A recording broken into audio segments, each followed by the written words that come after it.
Hiya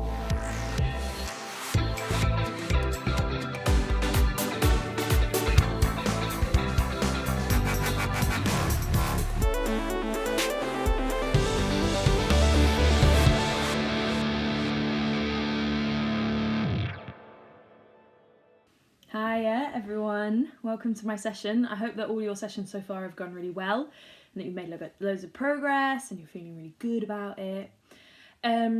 So the way that I want to structure this is I want to go in on the technical stuff first, and then we're going to look at performance and authenticity and how you share yourself on stage and how you can feel comfortable in that. So I think that the technique is important to start with because it means that it can set you up to feel comfortable on stage to be able to perform. And then after that we're going to look at collaboration, because I think that you need to know yourself before you can freely collaborate with other people.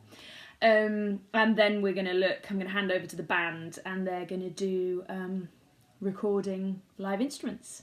So it's going to be like quite a lot of variety, which is quite exciting.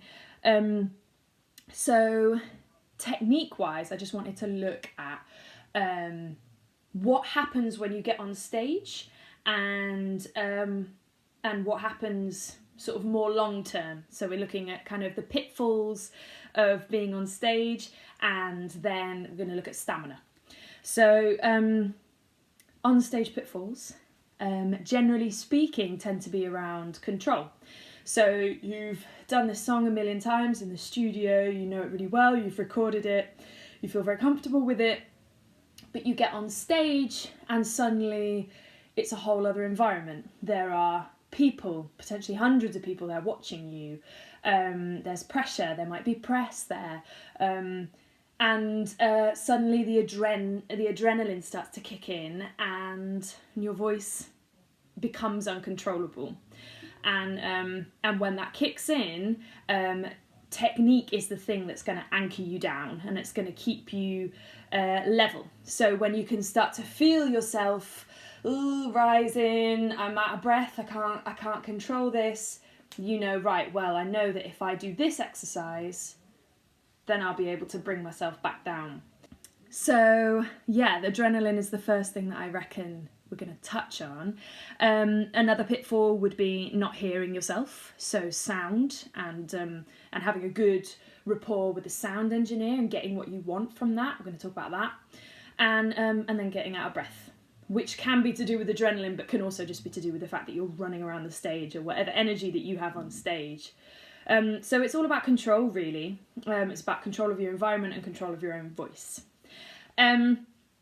Breath-wise, we're going to touch on that first. It's about knowing your breath.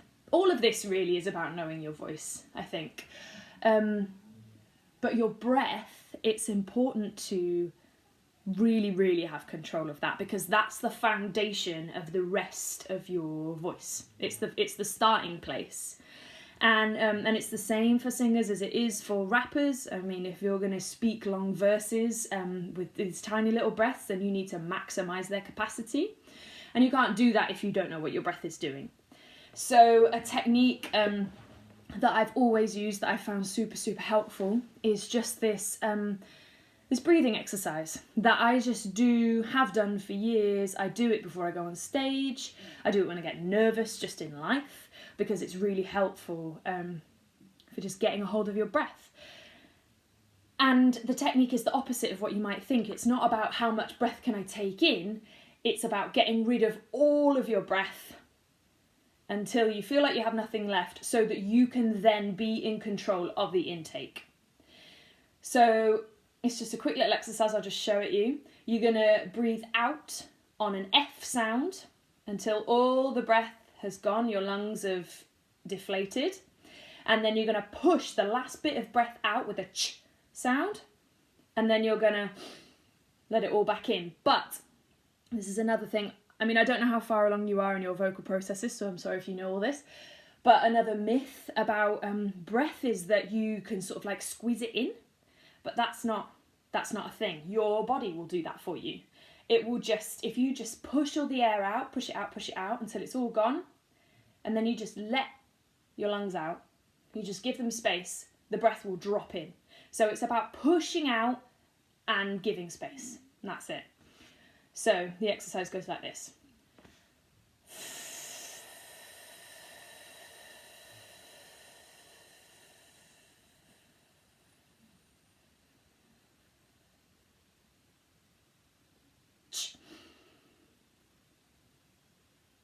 And when I'm doing that, as I'm pushing out, I can feel this part of my body, and the back of my ribs all just pressing in. And then when I have nothing left, and then I'm just going to let exactly the same areas just open up. So I'm not taking breath in just up here, because that's very shallow and it just won't serve you, because your lungs are down here, not up here. So you want to make sure that this bottom part of your ribs, your belly, is creating lots of space. So, and that just takes practice. So, and it's only one exercise of about 1 million, and I'm sure that you can find loads online. But I think that the breath is the foundation of everything, because once you are on stage and you're in the middle of something really wordy or something really high, or you've just got really excited because you just saw someone really exciting in the audience, you want to, and you've gotten all tense and you're all up here, letting that belly go and knowing that is in your control, because you've practiced, you know what your limits are, you know what it feels like to squeeze all that air out, and you know what it feels like to have just a little bit left in reserve, because you're pushing everything out and you can work right at the end of that reserve and then opening back up again. You know what it feels like to open up, you know how to control that. And then you can work on speed. So you can start by being really slow and really taking your time. How far can your breath go? And then you can work on getting that contraction out super quick. So that if you're in the middle of these really, really fast bars and they go on for ages and you don't have time to breathe, you can take small breaths that have as much weight as taking a big long one. So I've banged on about breath for a long time, but it is so important. If you can handle your breath, then you can handle anything. By the same token, we're going to move on to knowing your voice. So this is, it's vital, really. The thing that I find in my practice is that singing is really, really fun and it's really beautiful. And what it is an instrument. And this instrument is diverse, dynamic, expansive. Your voice can do so many different things.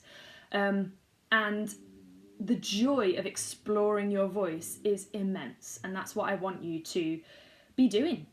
I think when you get on stage and it's a big show and you're nervous, you need to know that no matter what happens, you know your voice enough to get through any moment and any mistake. Your voice can crack, you can squeak, you can get fry, anything can happen, and you know how to get your voice back to where you want it to be. And also to have joy in the moments of mistake and error. So I wrote a song called Landslide, which I'm going to play for you in a second. And this song, I wrote it because, I was writing a very vulnerable piece of music. I wanted it to be about vulnerability and kind of the crack of emotion. I wanted that to be present in the song. So I wrote it in a place in my range which was uncomfortable for me. Because my tendency, and this is something that I want you to think about, is what is your tendency? What are your habits? And my habit, I grew up in the 90s, so it was Mariah Carey and Whitney Houston, and if you couldn't belt a top C, you just weren't anyone. So my habit is to belt, and it's very rich and very loud, and that's just boring after a while. And I wanted to explore vulnerability, and vulnerability doesn't live in belt. So I wrote this song, and I wrote it in a part of my range that was a crack between my, what we call chest voice and head voice. It's not actually officially called that, they're called your zones, but anyway. So yeah, I wrote it in this place where my voice cracks. And obviously, because that is not my tendency, it's not my habit, it's not where I feel comfortable, I would get super tense singing it. So I'm just going to play it for you now, and then I'm going to talk about what I did to overcome the tension.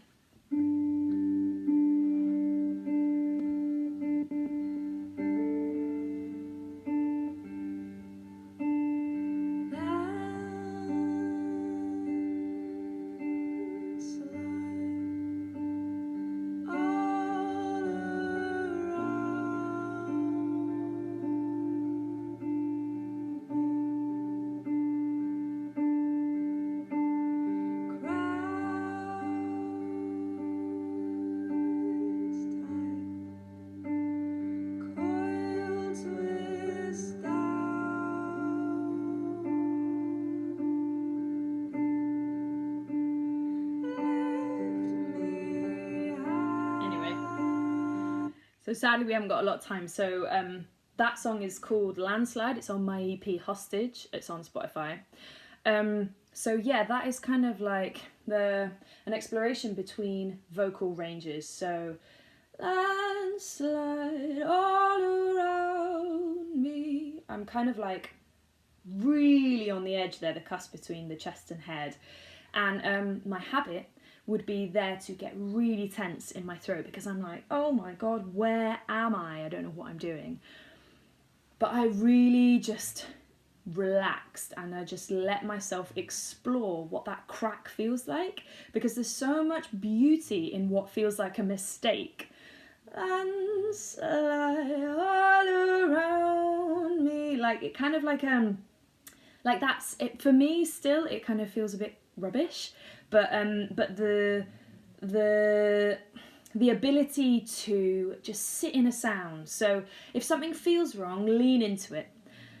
Explore it. See what it feels like. See how much you can change it. What can you do with the vowel sounds? What can you do with the tone of it? Can you sing it in belt? Can you sing it in head? Can you sing it in falsetto? Like what can you play around with the notes? To get you feeling as comfortable with as much of your voice as possible. I'd recommend having a listen to some Bjork tunes because she's amazing at that kind of exploration. So the last thing I kind of want to talk about is stamina. If you're on stage 3 nights a week, as I often am, you need to have a voice that can hold that. And that is to do with technique. So it's to do with like the breathing and the exploration of sound and how much fortitude do you have in your instrument. But it's also to do with knowing how to listen. So when you can feel your throat tensing up, when you can feel that you're not engaging your diaphragm, can you fix that on stage? I want you to practice doing a live performance, jumping around your room, whatever, and I want you to see what happens to you, what errors start to click in, and then I want you to see how to fix them.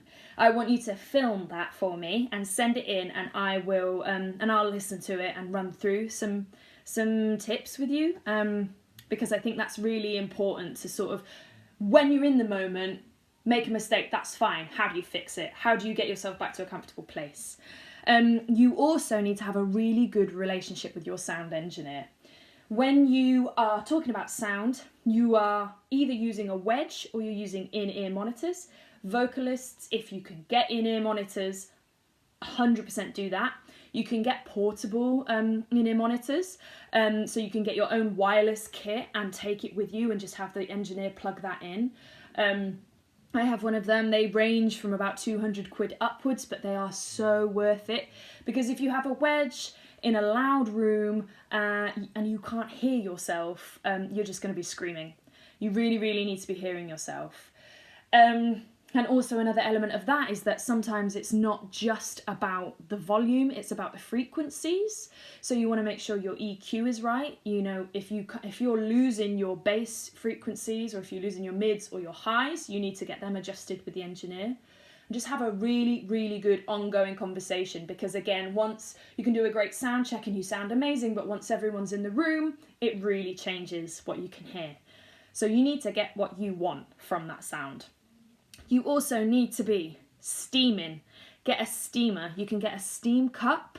You just put water in it and there's a little funnel and you just breathe it in through your mouth for 10 minutes before you go to sleep. and do that every single time you sing to keep your voice hydrated. Hydration is the number one game here. Your sleep, how much are you sleeping? What are you eating before you go on stage? And what are the gaps between eating and going on? Are you digesting before you go on? And the dreaded drinks, drugs, and smoking.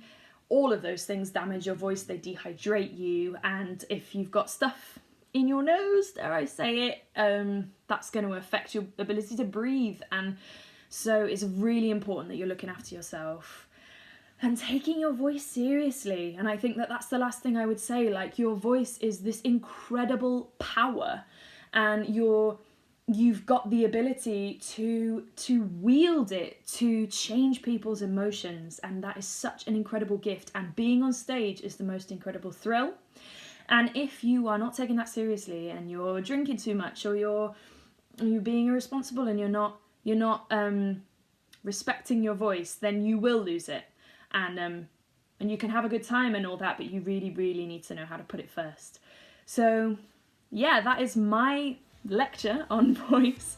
Please send me those videos in. I can't wait to see them. I'll see you next time. Bye.